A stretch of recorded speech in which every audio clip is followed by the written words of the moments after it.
Shalom, salam dalam kasih Tuhan kita, Yesus Kristus. Saya Pendeta Erni yang melayani di Jemaat GKE Pulang Pisau Hilir, Gereja Victoria.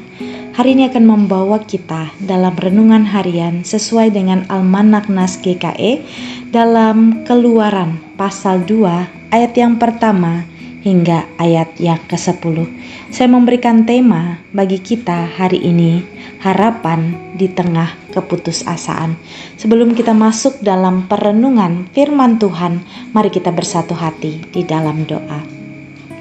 Kami menaikkan syukur ya Tuhan atas kasih dan karunia yang senantiasa Tuhan berikan dalam kehidupan kami.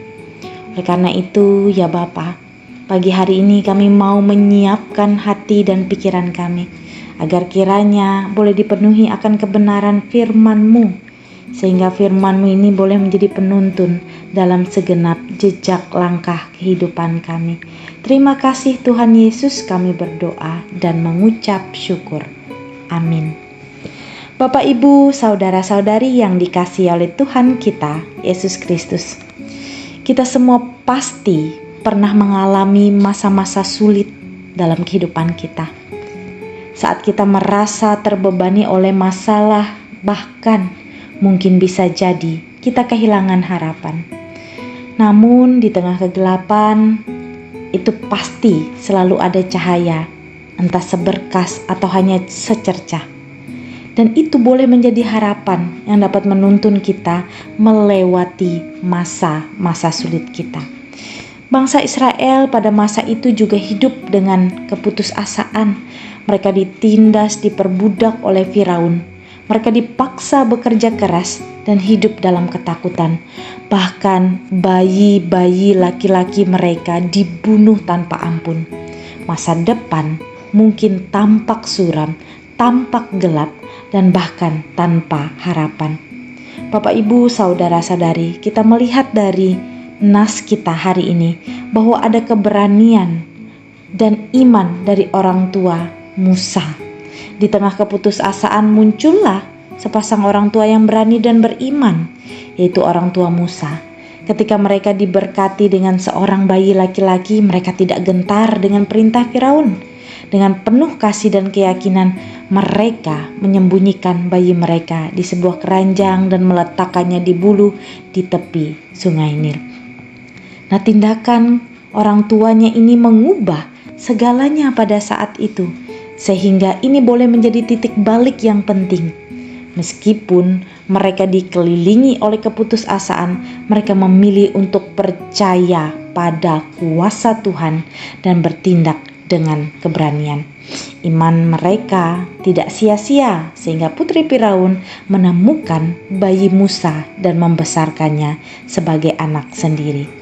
Bapak, Ibu, saudara-saudari, kisah Musa ini memberi kita pesan harapan yang kuat di tengah berbagai keputusasaan kehidupan kita.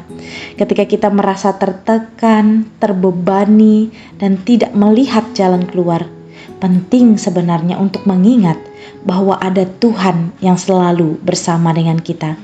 Dia adalah sumber kekuatan dan pengharapan bagi kita. Pertanyaannya, bagaimana kita dapat menemukan harapan di tengah berbagai keputusasaan kita? Bapak, Ibu, saudara-saudari, saya mengajak kita untuk percaya pada Tuhan. Sama seperti orang tua Musa, kita harus memiliki iman yang teguh kepada Tuhan.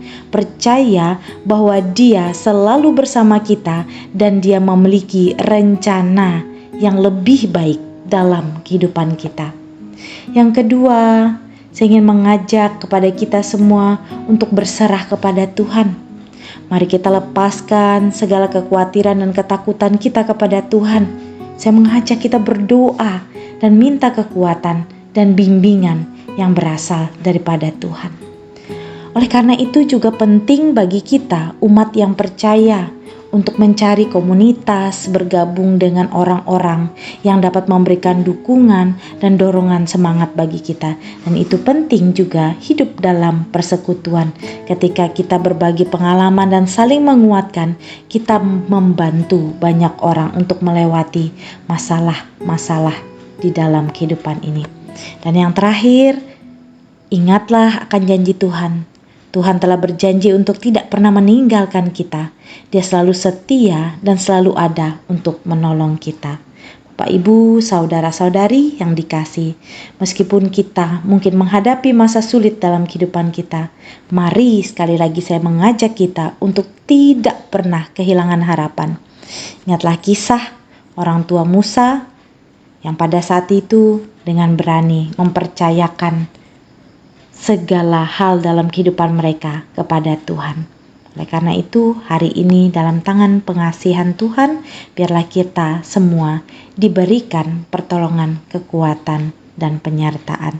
Di dalam nama Tuhan Yesus, hari ini firman-Nya boleh senantiasa menguatkan kita. Amin.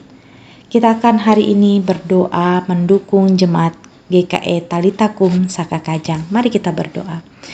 Allah Bapa yang bertata dalam kerajaan sorga, banyak hal yang boleh kami hadapi di tengah-tengah ketidakpastian dalam kehidupan ini.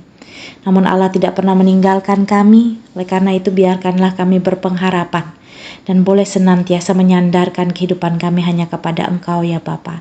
Kami tahu kuasa-Mu akan bekerja dalam segenap jalan kehidupan kami. Hari ini kami berdoa untuk jemaat Talitakum Saka Kajang. Biarlah kiranya dalam berkat dan penyertaan Tuhan boleh senantiasa menuntun dan menyertai jemaat ini. Mereka hidup dalam kasih karunia Tuhan dan mereka boleh senantiasa dikuatkan oleh Tuhan. Segenap pelayanan yang boleh mereka lakukan itu dapat membawa kepujian dan kemuliaan bagi nama Tuhan. Di dalam nama Tuhan Yesus Kristus kami berdoa dan mengucap syukur. Amin.